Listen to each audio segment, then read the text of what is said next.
fuerte aplauso a la doctora Cecilia Ortiz. Bueno, muchísimas gracias. Buenos días con todos. Ante todo, mil disculpas por la demora. Un caos de parqueo aquí, me tocó a 2 cuadras dejar parqueando. Mil disculpas por ello. Bueno, tenemos un tema muy importante, un poco delicado, el transferir la cultura de la queja en una cultura de gratitud. Pues bien, creo que es importante partir de varios parámetros. Uno de ellos es la bioética. La bioética siendo el estudio sistémico de la conducta humana que nos ayuda en todas las ciencias de la humanidad, de la ciencia de la salud, para una buena asistencia, para un buen trabajo asistencial al paciente. Voy a decirles simplemente de una forma rápida los principios básicos de bioética que nos rigen en el manejo. La beneficencia, la no maleficencia, la autonomía, la justicia. Bueno, la beneficencia, todos sabemos que es como la promoción del bien del paciente, el promover la salud, la prevención de la enfermedad, el alivio de los síntomas, evitar el daño al paciente. La bioética también nos da un principio que es la no maleficencia. Dentro de esto también podemos analizar la confidencialidad, el secreto médico, la información veraz y la educación, es decir, el no causar daño.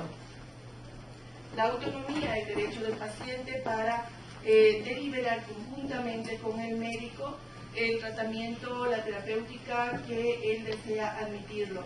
Creo que está de más el ir comentando sobre las diferencias, los diferentes procesos que ha tenido la relación terapéutica, pasando desde el paternalismo hasta ahora la parte deliberativa, en donde el protagonista es el paciente y también el médico.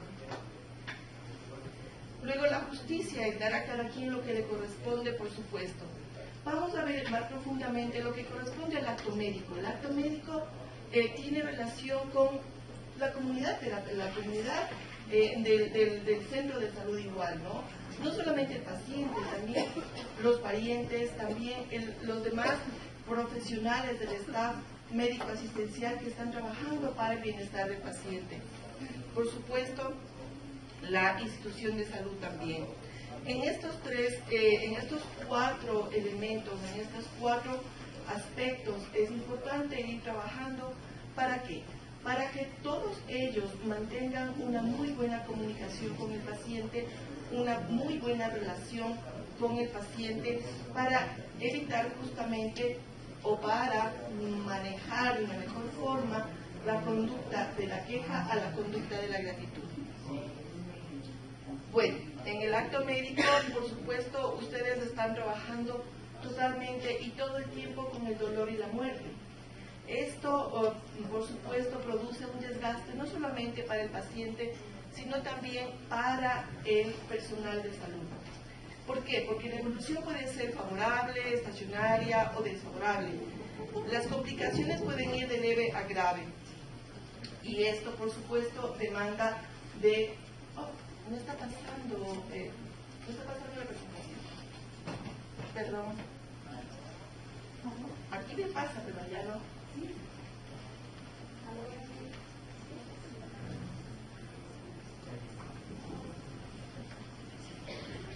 Bueno, mientras están solucionando este problema, vamos a ir analizando. Bueno, los 4 principios básicos de bioética, yo entendería que ustedes ya lo fueron viendo, que es un pilar fundamental para el manejo terapéutico. Luego de esto, creo que es importante revisar todos los estamentos legales, todas las directrices que nos da el Ministerio de Salud Pública y nuestra legislación del país, en donde tenemos, normativas de la OMS, de la OPS, de la ONU y también normativas nacionales como la que nos da el Ministerio de Salud Pública, el Código de Ética Médica que está rigiendo y dando las directrices a todos los profesionales que tenemos que ver con la salud, la Constitución de la República y bueno, me demoraría de enumerar todos estos documentos internacionales que han ido contribuyendo para que cada vez sean respetados y cumplidos de una mejor forma los derechos humanos y por supuesto los derechos de los pacientes. Pero no solamente nos vamos a dedicar a los derechos de los pacientes, que son recibir atención médica, recibir el trato digno, respetuoso, recibir información suficiente y clara, oportuna y veraz, decidir libremente sobre su atención. Ya vamos a conversar un poco más sobre esta deliberación libre, otorgar o no el consentimiento válidamente informado. Aquí nos detendremos en el momento en que veamos uno de los aspectos importantes de la comunicación efectiva, que creo que por aquí también es por donde podemos empezar para revertir esta queja a una gratitud.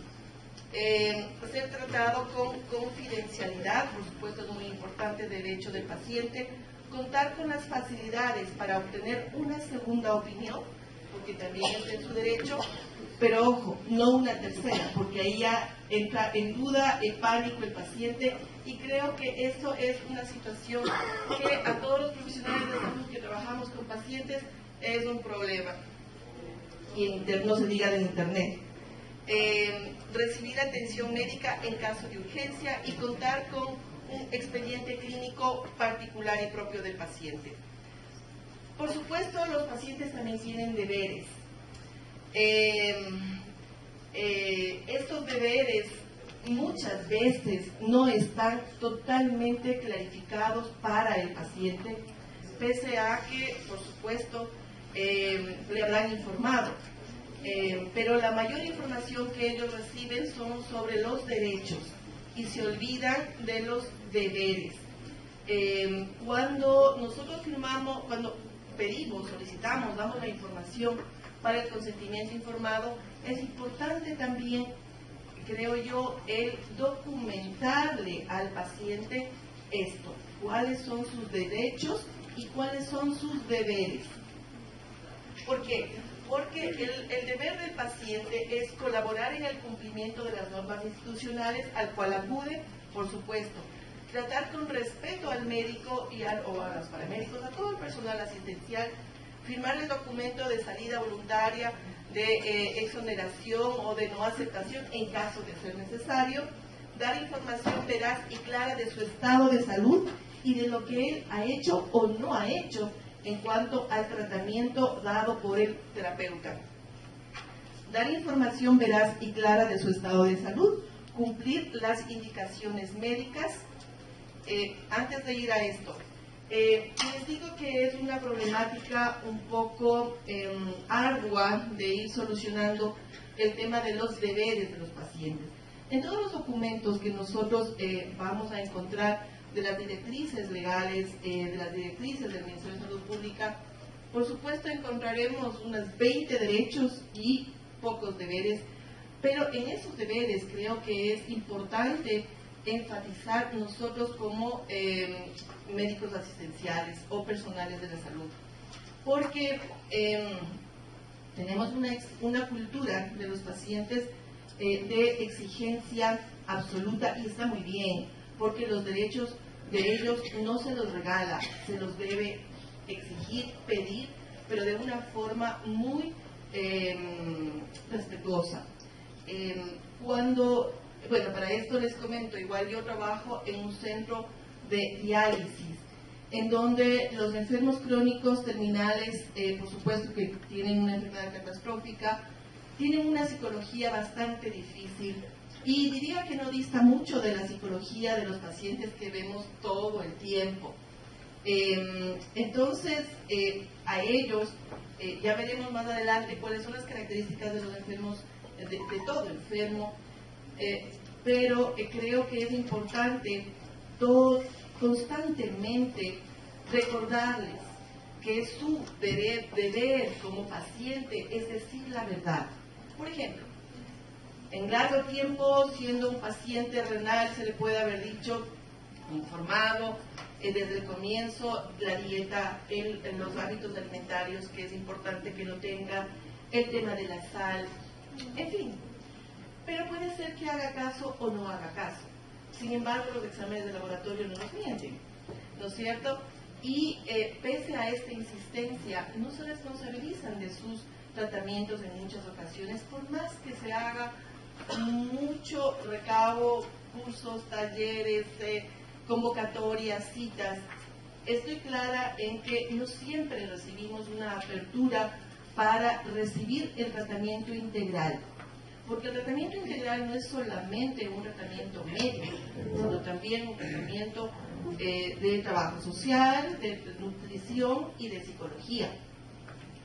Que desde allí tenemos que partir con una conciencia de que el equipo de apoyo, que sería nutrición, trabajo social, psicología u otros profesionales que ameriten la patología, trabajar simultáneamente y de una forma transdisciplinaria es lo más efectivo, porque allí podríamos conseguir un mayor porcentaje de adherencia al tratamiento, que dependiendo de las características psicológicas más o menos afectadas, que ya veremos más adelante, va a ser el nivel de receptividad y el nivel de responsabilidad del paciente de sus propios actos. Con algún paciente que le contaba de diálisis, pese a trabajar mucho tiempo en el tema de la sal, obviamente era un elemento que él no quería dejarlo, pese a insistir, y lo dice voluntariamente. Inclusive hay otros que lo dicen: no, ¿sabe qué? Yo me voy a morir comiendo, me voy a morir ingiriendo sal, no.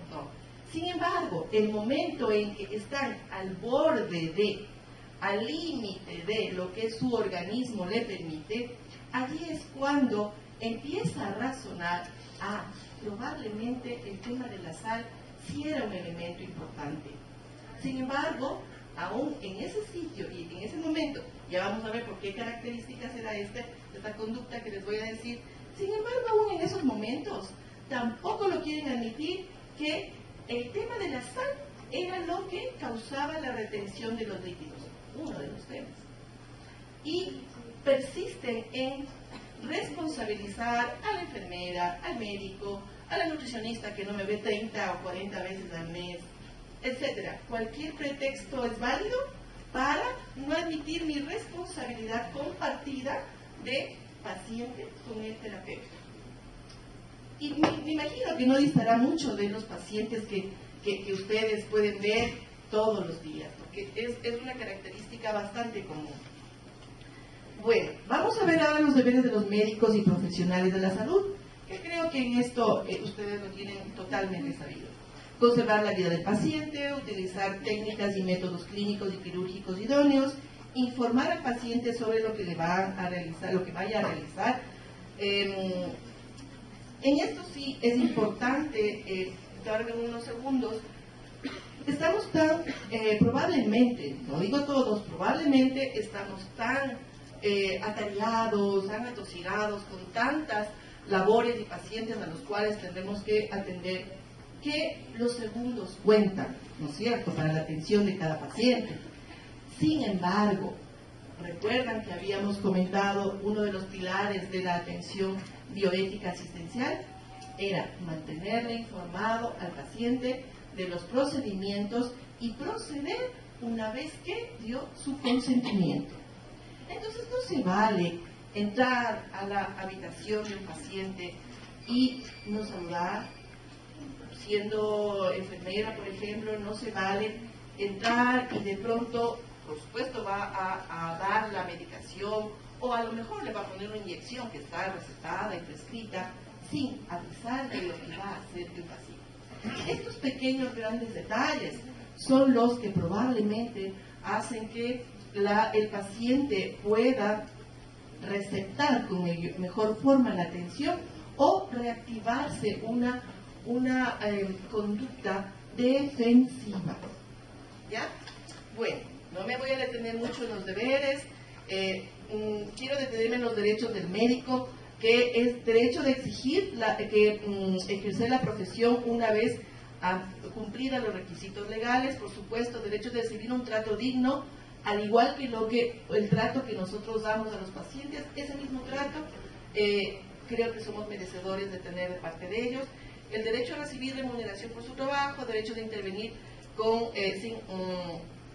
sin autorización En casos de urgencia, derecho a la propiedad intelectual, derecho del buen nombre. Creo que voy a saltar estos porque ya me hicieron espacio. Bueno, ahora vamos a ver cómo podemos evitar la queja a la gratitud.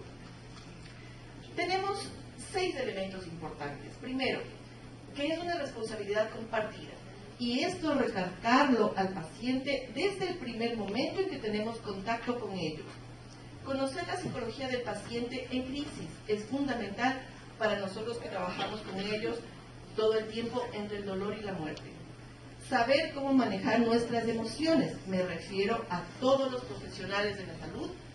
Manejar nuestras emociones es importante para saber cómo podemos reaccionar y de qué forma. Aplicar mecanismos de comunicación efectiva. Todos creemos que nos comunicamos bien, sin embargo vamos a revisar unos pequeños detalles que creo que son importantes para saber si somos realmente eficaces en nuestra comunicación. Fortalecer constantemente la relación terapéutica, es decir, entrelazar más el vínculo afectivo, sin llegar a excesos, por supuesto, pero mientras están siendo nuestros pacientes, los pacientes atendidos por nosotros, es importante este vínculo, porque hay un 80% de razones por las cuales los pacientes pueden quejarse, y es que no se sienten visibilizados, que no se sienten vistos, que no se sienten cálidamente atendidos, porque si así no fuera, he tenido oportunidad de mirar errores humanos, pueden haber sido grandes o pequeños. Cuando este vínculo afectivo está estrechamente establecido y constantemente reforzado, el paciente está más dispuesto a flexibilizar, entender y a colaborar. Otra estrategia importante es el mantener, nosotros como profesionales de la salud, estrategias de autocuidado y salud mental del staff médico asistencial. Y esta es labor de todos, cuidarnos entre nosotros, los médicos a las enfermeras laboratoristas, etc. Porque no tenemos establecidos en una norma legal en nuestro país de que cada semana los personales de la salud vamos a recibir cursos o talleres de descarga emocional por todo el trabajo y las tensiones que podemos haber acumulado al salvar miles de vidas, ¿o sí? No tenemos. En el mejor de los casos, de una forma voluntaria, iremos a algún taller, si así lo requieren, lo quieren, pero no hay sistemáticamente una política y una cultura de saneamiento mental para los cuidadores que somos todos los profesionales de la salud, ¿verdad? Entonces, la responsabilidad compartida, ¿qué implica? Cumplir con los derechos del paciente, por supuesto. Solicitar con cordialidad el cumplimiento de los deberes del paciente, con cordialidad, con afabilidad. Cumplir, y con esto no quiero decir con debilidad. Podemos ser determinantes, pero a la vez cordiales. Y en este juego que ya vamos a ver en ciertas estrategias de comunicación, pues podemos persuadir para que hagan esto. Cumplir a cabalidad con los deberes del profesional de la salud, por supuesto, solicitar con cordialidad que se cumplan los derechos de los profesionales de la salud por parte del paciente. Podemos decir una misma cosa, un mismo mensaje, de muchas formas. La forma en la cual le podemos decir, esa es la forma que va a ser receptada de mejor o peor manera. Podemos tener la razón, pero no siempre tener la razón es lo más indicado. Lo mejor es que mi mensaje sea receptado al 100% por la persona con la cual estoy hablando. Ejercer con asertividad los derechos de los profesionales. ¿Qué es esta palabrita de asertividad? Es mantener los derechos, conseguir las cosas que yo necesito o las situaciones que necesito sin tener que exigirla de una forma intensa emocionalmente, pero sí decirla cuando lo necesito. Conocer la psicología del paciente implica varios aspectos. Cuando una persona está pisando el hospital, pisando el consultorio, ¿qué tenemos? Depresión, ansiedad, porque cambió nuestro estado de salud a enfermedad, por supuesto. A nadie nos gusta estar enfermos. Un impacto emocional, así es, todo cambio causa un impacto emocional. Déficit cognitivos, y aquí me quiero detener un poco, porque en el ejercicio profesional que he atendido igual cantidad de pacientes en el hospital, después de que el paciente fue atendido por los terapeutas, por los médicos, etcétera, por todo el staff, después de que firmó el consentimiento informado, en donde se supone que ya sabe todo lo que sucede con él en su diagnóstico, en su procedimiento, después de que el médico principal que la atiende explicó a saciedad la patología y su proceso, vamos con el paciente que está en crisis y preguntamos. Bueno, por lo general nos remiten ya cuando el paciente está causando problemas. No nos remiten inmediatamente cuando ingresa al hospital. Y eso es un punto importante. El acompañamiento no debe ser solamente cuando está en crisis, cuando está en negación, cuando no quiere colaborar el paciente. No, sino desde la entrada del paciente en la institución. Entonces, vamos a la habitación probablemente y decimos, bueno, nos saludamos, etcétera, nos presentamos, le preguntamos, ¿qué es lo que sabe usted sobre su enfermedad, sobre el motivo que le trajo acá? Comparamos la versión que nos dice el paciente con el diagnóstico que está en la historia, y en el 90% de los casos el paciente no sabe exactamente lo que tiene. ¿Por qué?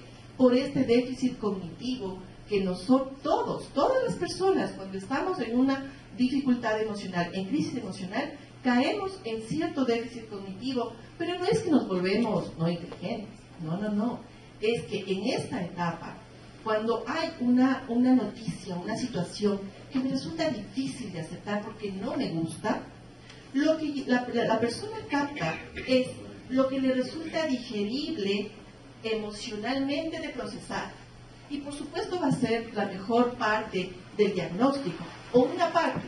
Entonces el paciente no logra captar el diagnóstico global, macro, explicativo que le dio el médico. Y esto trae a que él tenga conductas en muchas ocasiones que no tienen que ver con el diagnóstico o con lo solicitado o con lo esperado luego de que el médico le dio su proceso terapéutico. ¿De acuerdo? Por supuesto trae trastornos de conducta, puede traer apatía, puede estar totalmente deprimido y no colaborar, puede haber una desinhibición, aunque ustedes no lo crean, también puede realizar actos sin control, y por supuesto una agresividad que en ocasiones está evidenciada generalmente por una agresividad verbal, o en otras ocasiones puede tener una agresividad encubierta mediante estas otras acciones de queja. Saber cómo manejar las emociones del estado de salud es importante, pero ¿cuáles son esas emociones? Nos hemos puesto a analizarnos cuando estamos frente a un paciente y tenemos una respuesta no esperada. ¿Qué siento yo? ¿Qué estoy sintiendo en este momento? ¿Por qué no nos hemos hecho eso en ocasiones? Porque estamos más enfocados a traer en nuestro cerebro toda la ciencia y la tecnología para salvar la enfermedad, para salvarle la vida a ese paciente. Y eso está perfecto, pero es importante darnos un espacio y sentirnos para saber qué es lo que voy a manejar para tener una mejor relación terapéutica. Porque claro, es importante estar conscientes de que tenemos un cerebro que reacciona simplemente, que como ustedes se fijan es en la parte más baja, en la parte de la protuberancia, bulo, etcétera. Un cerebro que siente, que está en la parte media, que corresponde más al sistema límbico, y un cerebro que piensa. Por supuesto, esto está dividido didácticamente, no es que funcionamos exclusivamente en esas partes. Nuestro cerebro y sistema nervioso funcionan de una forma integral, eso es sabido. Entonces, ¿en qué nivel de reacción queremos tener? Queremos tener una reacción primitiva que se quede en este cerebro que reacciona primitivo, reptiliano. Queremos tener una reacción simplemente de acuerdo a nuestras emociones, o queremos tener una reacción y respuesta que utilice el cerebro, que piensa, que unifica todo esto. Y eso responde, por supuesto, a que tenemos dos hemisferios.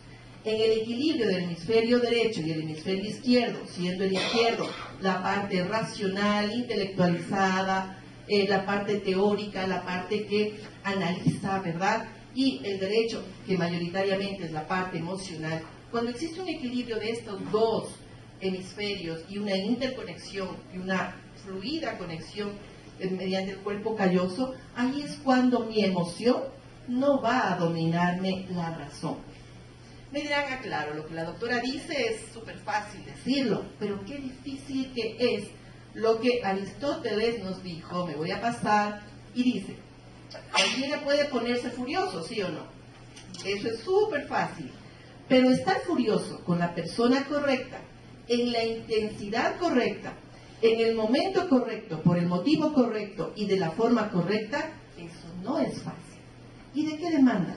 Demanda de un desarrollo personal, demanda de un autodominio, demanda de un autoconocimiento, demanda de una flexibilidad.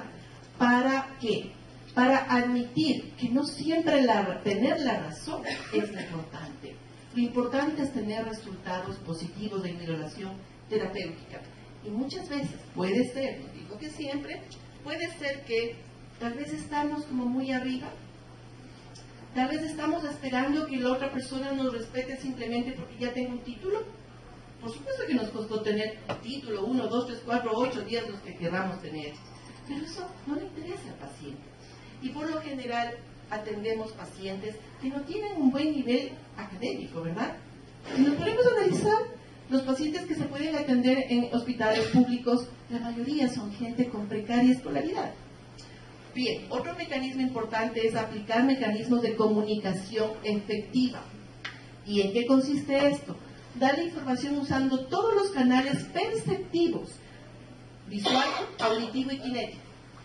Es sabido que nuestra percepción de información, la mayor parte está dada en un 80% por el canal visual. Y justamente, visual es lo que menos utilizamos cuando damos un diagnóstico. Por lo general, lo hacemos de una forma verbal, es decir, el canal auditivo. No todas las personas tienen más desarrollado el canal auditivo que el visual. No tienen equilibrados los dos. Sin embargo, no tienen por qué saber de esas situaciones que son más psicológicas que médicas.